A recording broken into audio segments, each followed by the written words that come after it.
Clearly African. Right. You know, you once told the Source magazine, and I want to quote this: "Black people in the U.S. can nag all they want how the system is against black people, but if they saw how other people lived in Africa, they would see how blessed they really are." Do you still believe this today when you see unarmed black teenagers being killed by the police, when you see protests in St. Louis, in Missouri, where you lived for a long time, when you see people taking to the streets in Atlanta and New York to denounce police brutality against young African American men?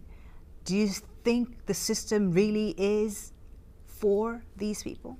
Well, the system was never for them.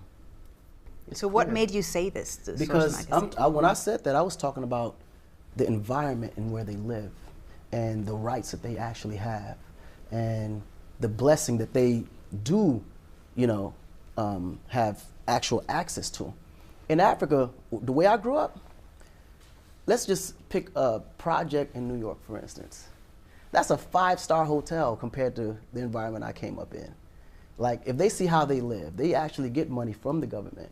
They actually are programs that helps the impoverished and the poor, and you get food stamps, and I mean, like, they have it good compared to Africa.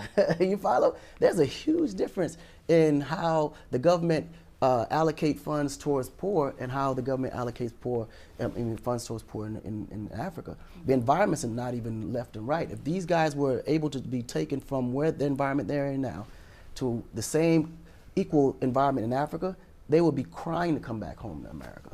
But you say now that the system is against them. When you talk about now let's get to the system. Yes, through the I was system. talking about way of life. Right. Now, as far as the system in America was never built for black people.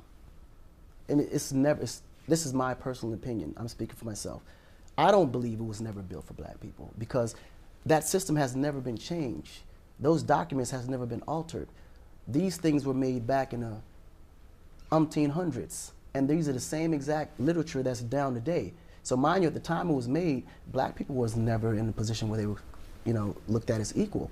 So if it's the same documents that they're applying today in 2014, it wasn't meant for them.